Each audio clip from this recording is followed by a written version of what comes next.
नमस्कार, myself Malika Parveen, assistant professor, government law college Bikaner. आज हम एलएलबी फर्स्ट ईयर के सब्जेक्ट मुस्लिम विधि में वसीयत के बारे में पढ़ेंगे। वसीयत के आगे का पार्ट पढ़ेंगे।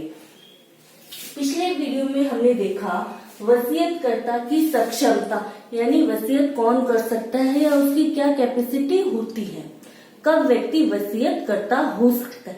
आज हम देखते हैं वसीयतग्राही, यानी किस व्यक्ति के पक्ष में वसीयत विल की जा सकती है। तो मुस्लिम विधि के अकॉर्डिंग कोई भी व्यक्ति वसीयतदार हो सकता है।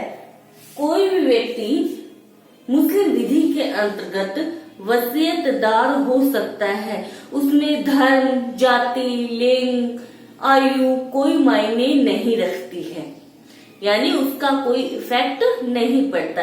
लेकिन मेन जो शर्त है वो क्या है, वो संपत्ति को धारण करने के लिए, संपत्ति को धारण करने के लिए या संपत्ति का प्रॉपर्टी का टाइटल लेने के लिए सक्षम होना चाहिए, तब वो वसीयतदार हो सकता है। वसीयतदार हो सकता है। वसीयतग्राही यानी कोई भी व्यक्ति, जैसे ए अपनी प्रॉपर्टी बी को देता है, तो बी उस संपत्ति को धारण करने या उसका टाइटल संभालने के लिए सक्षम है, तो उसके पक्ष में वसीयत की जा सकती है। सिया और सुन्नी में एक डिफरेंस है। इसमें सुन्नी कहते हैं कि जब वसीयत की जा रही है, यानी ए जब वसीयत कर रहा है बी के पक्ष में, तो बी वसीयत करते समय एट प्रेजेंट उपस्थित होना चाहिए। सुनने में क्या कहते हैं कि जब ए वसीयत कर रहा है या विल कर रहा है अपनी, तो विल करते समय जिसके पक्ष में किया जा रहा है वसीयतदार उस समय अस्तित्व में होना आवश्यक है। जबकि शिया वाले कहते हैं, सुने तो, वसीयत करते समय, ठीक है, वसीयत करते समय अस्तित्व में होना चाहिए वसीयतदार का। और शिया क्या कहते हैं, शिया कहते हैं जब वसीयत खुलती है, खुलती यानी वसीयतकर्ता की मृत्यु से पहले, वसीयतकर्ता की मृत्यु से पहले वसीयतदार का अस्तित्व में होना जरूरी है। यानी जब ए वसीयत करता है, अगर उस समय शिया वालों के अकॉर्डिंग भी उस समय अस्तित्व में नहीं भी है तो चलेगा, लेकिन जब ए की डेथ हो रही है, यानी वसीयत जब खुलेगी, लागू होगी, उस समय वसीयतदार का अस्तित्व में होना आवश्यक है। तो सिया और सुन्नी का अंतर समझ आया। सुन्नी क्या कहते हैं कि वसीयत करते समय वसीयतदार का अस्तित्व में होना आवश्यक है, जबकि शिया वालों का मानना है, शिया शाखा वालों का मानना है कि जब वसीयतकर्ता की मृत्यु के समय से पहले वसीयतदार का अस्तित्व में होना आवश्यक है। यानी वसीयत जब एग्जीक्यूशन होती है, जब लागू होती है, उस समय वसीयतदार या वसीयतग्राही का अस्तित्व में होना आवश्यक है। एक इसमें आता है कि कोई भी मुसलमान 1/3 से अधिक की संपत्ति वसीयत नहीं कर सकता है। वो आगे हम सीमाओं में पढ़ेंगे। चलो हम यहाँ तक पढ़ते हैं कि इसमें सुन्नी में तो कह रहे वसीयत करते समय अस्तित्व में होना चाहिए, और शिया कह रहे हैं वसीयत खुलते समय, विल जब एग्जीक्यूशन होती है, खुलती है, तब अस्तित्व में होना चाहिए वसीयतग्राही का। नेक्स्ट इसमें आता है कुछ विशेष उदाहरण है कि वसीयतग्राही कौन हो सकता है। क्या कोई संस्था वसीयतग्राही हो सकती है? हाँ, हो सकती है।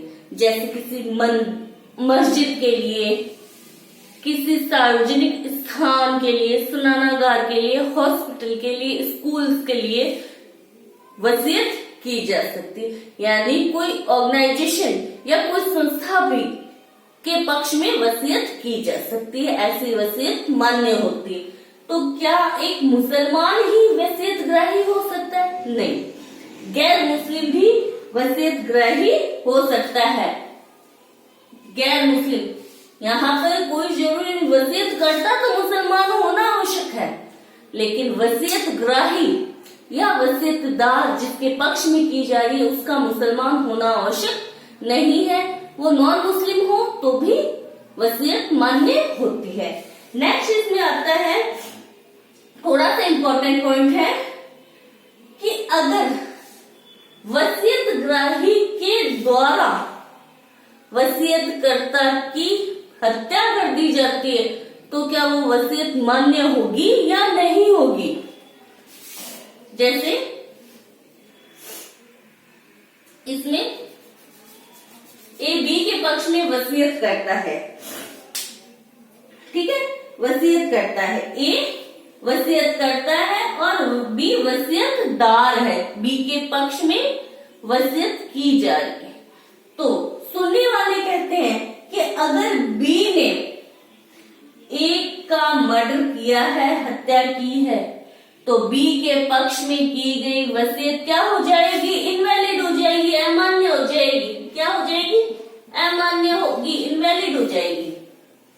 अगर बी ने, वसीयत ग्राही ने या वसीयतदार ने वसीयतकर्ता की ही हत्या कर दी है तो वो वसीयत उसके पक्ष में जो की गई थी वो अमान्य हो जाएगी, इनवैलिड हो जाएगी। शिया कहते हैं, शिया के अकॉर्डिंग, कि अगर बी ने जानबूझ के इंटेंशनली ए की मर्डर किया है, ए का मर्डर किया है तो वसीयत क्या हो जाएगी, इनवैलिड हो जाएगी। जानबूझ के सोच समझ के ए का मर्डर किया बी ने, अगर वसीयत ग्राही ने वसीयतकर्ता का मतलब भाई मेरे पक्ष में वसीयत हुई है, मैं ए को मार देता हूँ जल्दी से ताकि मेरे को वसीयत में जो धन है, जो प्रॉपर्टी है वो मुझे मिल जाए, वो जानबूझ के ए को मर्डर कर देता है, ए का मर्डर कर देता है, तो बी के पक्ष में की गई वसीयत क्या होगी, इनवैलिड हो जाएगी। ये सिया में था। दूसरा पॉइंट सिया में कि अगर बी गलती से या बिना इंटेंशन के, बिना सोचे समझे, बाय मिस्टेक ए का मर्डर कर देता है तो बी के पक्ष में की गई वसीयत मान्य होगी, वैलिड होगी, इनवैलिड नहीं होगी। तो सिया सुन्नी में क्या अंतर है। सुन्नी कहते हैं कि अगर बी वसीयतदार चाहे जानबूझ के चाहे गलती से या भूल से कैसे भी मर्डर करेगा तो उसके पक्ष में की गई वसीयत अमान्य होगी। लेकिन सिया में दो कंडीशन है कि अगर वो जानबूझ के कर रहा है मर्डर, जानबूझ के इंटेंशनली, तो फिर वो वसीयत विल अमान्य हो जाएगी, इनवैलिड हो जाएगी। और अगर वसीयतदार बी गलती से भूल से कैसे बिना आशय के ए की मर्डर कर देता है तो वहां उसके पक्ष में की गई वसीयत वैलिड मानी जाएगी। ठीक है। अब एक अंतर आता है सिया सुन्नी में। मैंने कहा सुन्नी तो कहते हैं कि वसीयत करते समय में अस्तित्व में होना चाहिए, तो क्या अजन्मे व्यक्ति अनबॉर्न चाइल्ड के पक्ष में वसीयत की जा सकती क्या? अनबॉर्न चाइल्ड के पक्ष में वसीयत की जा सकती? तो आंसर आता है हाँ, की जा सकती। परंतु शिया वाले सुन्नी वाले मानते हैं कि अगर अस्तित्व में नहीं है तो उन्होंने कहा सुन्नी विधि के अंदर वसीयत लिखने की तारीख से, जैसे सुन्नी वाले कहते हैं कि हाँ ये अनबॉर्न चाइल्ड है, अजन्मा बच्चा है, मान लो बी, ए अपनी प्रॉपर्टी क्या करता है, बी के पक्ष में वसीयत करना चाह रहा है, तो वो अभी तक जन्म नहीं हुआ, लेकिन कब उसके अनबॉर्न चाइल्ड के पक्ष में वसीयत मान्य होगी? जब मान लो ये 1/1/2020 को वसीयत लिखता है कि मैं बी जिसका अभी तक जन्म नहीं हुआ उसके पक्ष में वसीयत करता हूँ, वो कर सकता है, परंतु शर्त यह है कि इस अजन्मे बच्चे का जन्म वसीयत करने की तारीख से 6 माह के भीतर होना जरूरी है। 6 माह के भीतर इसका अस्तित्व में आना जरूरी है, अन्यथा वसीयत मान्य नहीं होगी, वसीयत इनवैलिड हो जाएगी। यानी 3 माह का गर्भकाल पूर्ण हो चुका हो तभी वो 6 माह में बच्चा जन्म लेगा, तब उसके पक्ष में की गई वसीयत मान्य हो सकती है। ठीक है, 6 माह के भीतर अस्तित्व में आना जरूरी है। जबकि शिया वाले कहते हैं कि अजन्मे बच्चे के पक्ष में वसीयत की जा सकती है, लेकिन क्या है, जब एक ही डेथ होती है, डेथ होने की तारीख के 10 माह के भीतर बच्चे को जन्म में या उसका अस्तित्व में आना जरूरी है। अंतर समझ आया? सुनने वाले तो कहते हैं वसीयत लिखने की तारीख से 6 माह के भीतर बच्चे का अस्तित्व में आना जरूरी है, शर्त यह है, तब अजन्मे बच्चे के पक्ष में वसीयत की जा सकती है। लेकिन शिया वाले मानते हैं कि जब वसीयतकर्ता की मृत्यु हो, जब वसीयत खुले, उस तारीख से 10 महीने के भीतर उस अजन्मे बच्चे का अस्तित्व में आना आवश्यक है, तब वो वसीयत मान्य होगी। एक अंतर ये आता है कि वसीयत जिसके पक्ष में की जा रही वसीयत बी यानी वसीयतदार का वसीयतकर्ता की मृत्यु के समय अस्तित्व में होने के साथ साथ उसका जीवित होना भी आवश्यक है। अगर मान लो वसीयत ए की डेथ होती है, उसके बाद साथ साथ ही बी की डेथ हो जाती है, तो क्या बी के पक्ष में वसीयत मान्य होगी? नहीं होगी। ठीक है, नेक्स्ट पॉइंट आता है इसी में, क्या खैराती या धार्मिक या पवित्र प्रयोजनों के लिए वसीयत की जा सकती है? तो हाँ, की जा सकती है। जैसे मंदिर बनाने, हॉस्पिटल्स बनाने के लिए खैरात, जहाँ पे अल्लाह के नाम पे अगर किसी को के पक्ष में खैराती, धार्मिक, पवित्र समझे जाने वाले प्रयोजनों के लिए अगर वसीयत की जा सकती है तो वो ऐसी वसीयत मान्य होगी। परंतु मंदिर, गिरजाघर, अन्य रिलीजन से संबंधित धार्मिक प्रयोजनों के लिए वसीयत वैलिड नहीं मानी जाएगी। ठीक है, ये था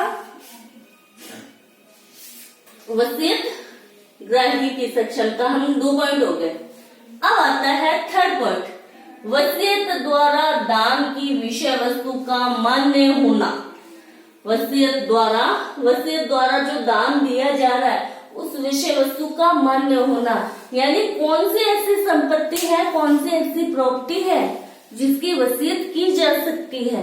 तो मुस्लिम विधि के अंतर्गत मूवेबल, इमूवेबल, मूर्त, अमूर्त, किसी भी प्रकार की संपत्ति जिसका अंतरण किया जा सकता हो, जो ट्रांसफर की जा सकती हो, उसको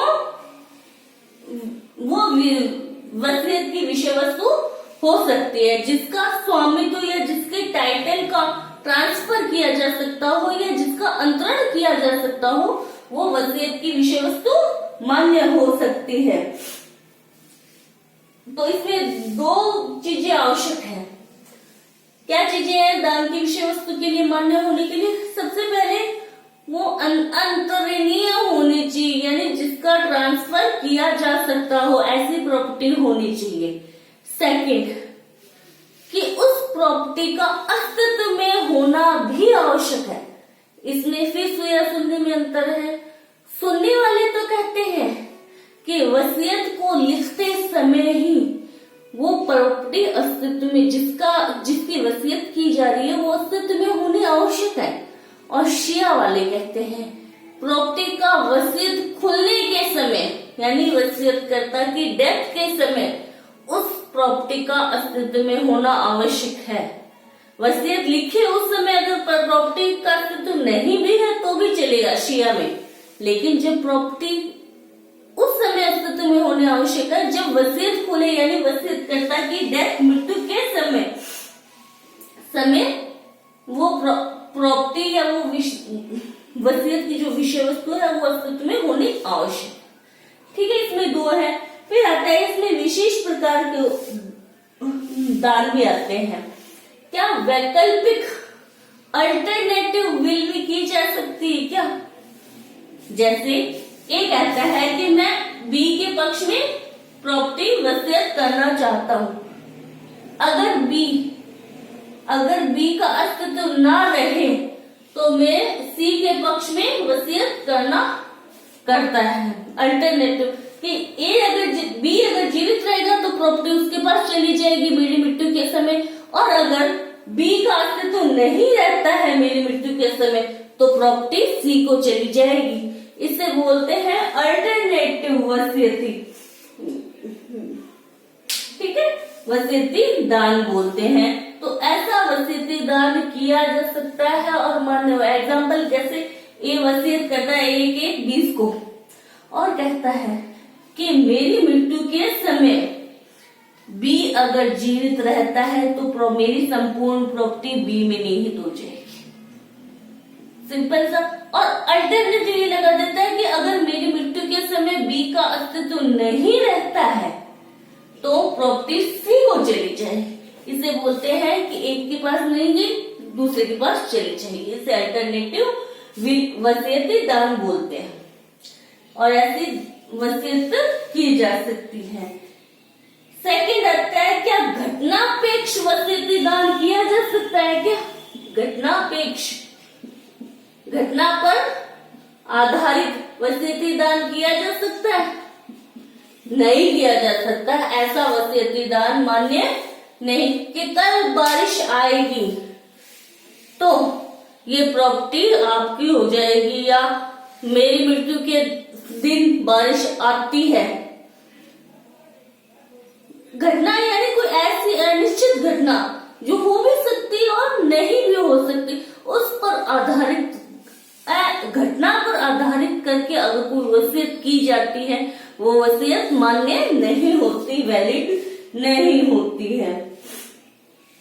शर्त दान, कोई वसीयत करता है, ए मान लो बी के पक्ष में वसीयत करता है, लेकिन उस वसीयत के साथ में ये शर्त जोड़ देता है कि बी मेरे द्वारा सौंपी गई प्रॉपर्टी जिसकी मैं बी के पक्ष में वसीयत कर रहा हूँ, बी उसको आगे अंतरण नहीं करेगा या इस व्यक्ति को ट्रांसफर करेगा। एक शर्त जोड़ देता है वसीयत के साथ में। तो ऐसी वसीयत तो मान्य होगी पर शर्त शून्य हो जाएगी, अंतरण वैलिड हो जाएगा। ये अपन ट्रांसफर ऑफ प्रॉपर्टी एक्ट में पढ़ेंगे कि कुछ ऐसे ट्रांसफर होते हैं, कुछ ऐसे अंतरण होते हैं जो अंतरण तो वैध होते हैं लेकिन उन पर अगर कोई शर्त जोड़ दी जाती है वहां शर्त शून्य, अंतरण वैध माना जाता है। ठीक है, इसी में एक आता है आजीवन संपदा। प्रॉपर्टी क्या होती है? उसके दो पार्ट होते हैं संपत्ति के। एक तो होता है कार्य यानी भौतिक कब्जा, एक तो होता है संपत्ति का भौतिक कब्जा, और दूसरा क्या होता है उसका फलोपभोग। दोनों का ही अंतरण किया जा सकता है। दोनों का वसीयत की जा सकती है क्या? नहीं, सिर्फ कार्य भौतिक कब्जे या भौतिक स्वामित्व का वसीयत मान्य होती है। फलोपभोग यानी लाभ की खाली वसीयत मान्य नहीं होती। भौतिक जो होती है उसके लिए वसीयत मान्य है और फलोपभोग के द्वारा की गई वसीयत अमान्य होती है। इसको कैसे समझते हैं? मान लो ए की ये अमुक प्रॉपर्टी ए की है। अगर ए कहता है कि मैं अपनी ये प्रॉपर्टी जो बीकानेर में स्थित है इसको बी को देना चाहता हूँ, बी को वसीयत करता हूँ, संपूर्ण प्रॉपर्टी बी को वसीयत करता हूँ, तो ऐसी वसीयत क्या होगी? ये संपूर्ण काय का हुआ है, प्रॉपर्टी का टाइटल जा रहा है बी के पक्ष में, तो ऐसी वसीयत मान्य होगी। और अगर ये कहते हैं कि इस प्रॉपर्टी से होने वाले फायदे या इस प्रॉपर्टी का जो फलोपभोग या इस प्रॉपर्टी से जो आय होगी वो मैं बी को आजीवन हित देता हूँ, यानी जब तक बी जीवित रहेगा तब तक वो इस प्रॉपर्टी से होने वाले लाभों का फायदा उठा सकेगा। इसे बोलते हैं फलोपभोग का दान। तो ऐसी वसीयत अमान्य होती है, इनवैलिड होती है, मान्य नहीं होती है। ठीक है, ये था। अब आगे नेक्स्ट वीडियो में हम पढ़ेंगे वसीयत की करने की सीमाएं क्या है मुस्लिम विधि में, वो अपन नेक्स्ट वीडियो में पढ़ेंगे। Thank you so much.